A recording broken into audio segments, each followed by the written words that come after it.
সানৰাইজাৰ্স Hyderabad royal জয়ৰ দ্বাৰাই সানৰাইজাৰ্স হায়দৰাবাদে চলিত IPL সিজনৰ ফাইনেলত প্ৰৱেশ কৰিলে আৰু ৰাজস্থান ৰয়েলছক 36 ৰানৰ ব্যৱধানত পৰাস্ত কৰি দ্বিতীয়গৰাকী দল হিচাপে ফাইনেললৈ উপনীত হ'লে। সানৰাইজাৰ্স হায়দৰাবাদ দলৰ স্পিনাৰসকলে যি ধৰণে বলিং কৰিছিলে সেয়া নেক্সট লেভেল আছিল আৰু কোনেও ভবা নাছিলে যেন সানৰাইজাৰ্স হায়দৰাবাদ দলৰ স্পিনাৰসকলে এনেধৰণে যে গৰ্জি উঠিব আৰু হায়দৰাবাদ দলৰ হৈ শাবাজ আহমেদ আৰু অভিষেক শৰ্মা দুয়োৰে এই বিধ্বংসী বলিঙৰ ফলত যেন সম্পূৰ্ণৰূপে ধৰাশায়ী হৈছিলে ৰাজস্থান ৰয়েলছৰ বেটাৰসকলে। এটা সময়ত ৰাজস্থান ৰয়েলছে সুন্দৰ আৰম্ভণি কৰিছিলে, যশস্বী জয়সৱালে ভাল খেলি আছিলে আৰু 200+ ষ্ট্ৰাইক ৰেট লৈ গৈ খেলি আছিলে জয়সৱালে আৰু তেনে সময়ত ৰাজস্থান ৰয়েলছৰ স্ক'ৰ 65 ৰানত কেৱল মাত্ৰ এটা উইকেট হেৰুৱাই খেলি আছিলে আৰু তেনে সময়ত ৰাজস্থান ৰয়েলছে জয়ৰ দিশে আগবাঢ়ি গৈ আছিলে। কিন্তু ঠিক তেনে সময়তে শাবাজ আহমেদে যি এটা স্পেল কৰিলে সেয়া প্ৰশংসনীয় আছিল আৰু শাবাজ আহমেদে ওপৰ-জুপৰি প্ৰেছাৰ মেইনটেইন কৰি ৰাখিছিল ৰাজস্থান ৰয়েলছৰ বেটাৰসকলক, যাৰ কাৰণে ৰাজস্থান ৰয়েলছৰ বেটাৰসকলে টেষ্ট মেচৰ দৰে বেটিং কৰাৰ বাধ্য হৈছিল। অভিষেক শৰ্মায়ো শাবাজ আহমেদক যি ইকনমিকেল বলিং কৰি সহায় আগবঢ়াব লাগে আৰু উইকেট লোৱাত যি এটা পাৰ্টনাৰশ্বিপ কৰিব লাগে সেই ক্ষেত্ৰত গুৰুত্বপূৰ্ণ ভূমিকা গ্ৰহণ কৰিছিলে, যাৰ কাৰণে ৰাজস্থান ৰয়েলছে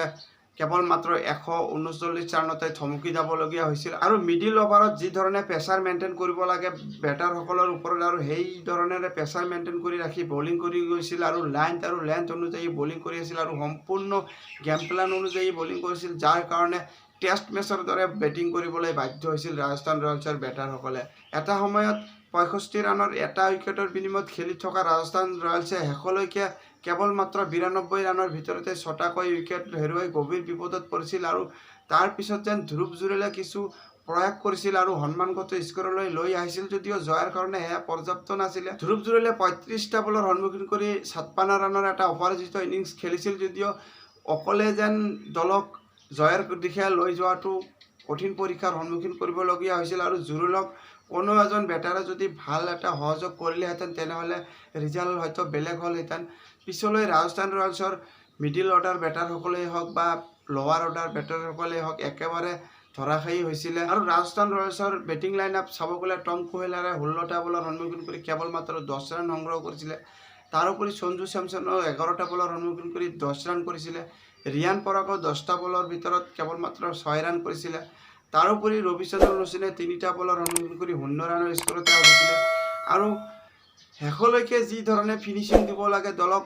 পাৱাৰ হিটাৰ নামে খ্যাত চিমৰন হেটমায়াৰ আৰু সেই চিমৰন হেটমায়াৰে আজি কেৱল মাত্ৰ 4 ৰান সংগ্ৰহ কৰিছিল 10টা বলৰ সন্মুখীন কৰি আৰু ৰামেন পৱেলে ডাঙৰ শ্বট মাৰাত যেন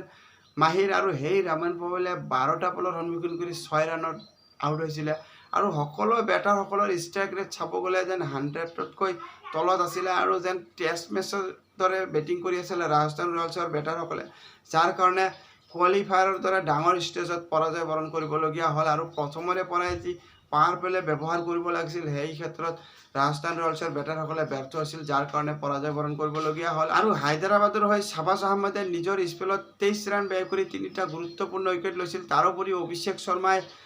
4 অভাৰৰ স্পেলত কেৱল মাত্ৰ 24 ৰান ব্যয় কৰি 2টা গুৰুত্বপূৰ্ণ উইকেট লৈছিলে আৰু নাটাৰঞ্জনেও 3 অভাৰত কেৱল মাত্ৰ 13 ৰান ব্যয় কৰি এটা গুৰুত্বপূৰ্ণ উইকেট লৈছিল, যাৰ কাৰণে ৰাজস্থান ৰয়েলছৰ এই দুৰ্দশা। আৰু ইয়াৰ পূৰ্বে সানৰাইজাৰ্ছ হায়দৰাবাদে বেটিং কৰি 175 ৰানৰ স্ক'ৰ গঢ়ি তুলিছিল 9 উইকেটৰ বিনিময়ত আৰু চেন্নাইৰ এই পিটছত 175 ৰানৰ স্ক'ৰৰ এটা ফাইটিং টোটেল আছিলে। প্ৰথমৰে পৰাই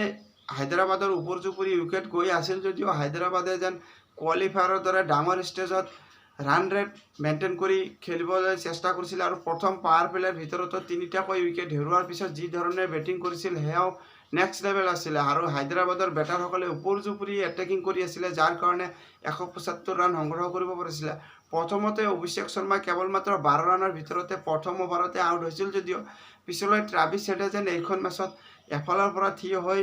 দলক আগুৱাই লৈ যোৱাৰ প্ৰয়াস কৰিছিল, কিন্তু ৰাহুল ত্ৰিপাঠীয়ে আহি কাউণ্টাৰ এটেক কৰি খেলি আছিল আৰু ত্ৰিপাঠীয়ে কেৱল মাত্ৰ 15টা বলৰ ভিতৰতে 37 ৰানৰ এটা কেমিঅ' ইনিংছ খেলিছিলে, যাৰ কাৰণে ৰান ৰেট মেইনটেইন কৰি খেলিব পাৰিছিলে হায়দৰাবাদ দলে আৰু ত্ৰিপাঠী আউট হোৱাৰ পিছত ক্লাছনে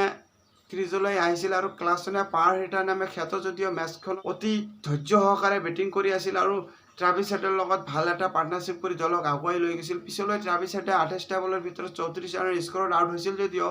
ট্ৰাভিছে আউট হোৱাৰ পিছত যেন নীতিশ ৰেড্ডিও ব্যৰ্থ হৈছিল আৰু এডম মাৰাক্ৰমো 1 ৰানৰ স্কৰতে আউট হৈছিল আৰু হায়দৰাবাদ দলো এটা সময়ত 120 ৰানৰ ভিতৰতে 6টাকৈ উইকেট হেৰুৱাই গভীৰ বিপদত পৰিছিল যদিও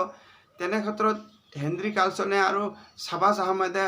ভাল এটা পাৰ্টনাৰশ্বিপ কৰিছিল আৰু শাহবাজ আহমেদে 18টা বলৰ সন্মুখীন কৰি 18 ৰান সংগ্ৰহ কৰিছিল যদিও হেনৰি কাৰ্লছনক ৰান স্ক'ৰ কৰাত ভাল এটা পাৰ্টনাৰশ্বিপ কৰিছিল যাৰ কাৰণে হায়দৰাবাদ দলে কিছু আগুৱাই যাব পাৰিছিল মেচখনত আৰু হেনৰি কাৰ্লছনে 34টা বলৰ সন্মুখীন কৰি 50 ৰানৰ এটা অৰ্ধশতকীয় ইনিংছ খেলিছিল যাৰ কাৰণে ছানৰাইজাৰ্ছ হায়দৰাবাদ দলে 175 ৰানৰ স্ক'ৰ গঢ়ি তুলিব পাৰিছিল আৰু চেন্নাইৰ দৰে এই স্লো পিটছত হায়দৰাবাদ দলৰ এই স্ক'ৰ যেন ফাইটিং টোটেল আছিল আৰু ৰাজস্থান ৰয়েলছৰ হৈ ফাষ্ট বলাৰসকলে ভাল বলিং কৰিছিল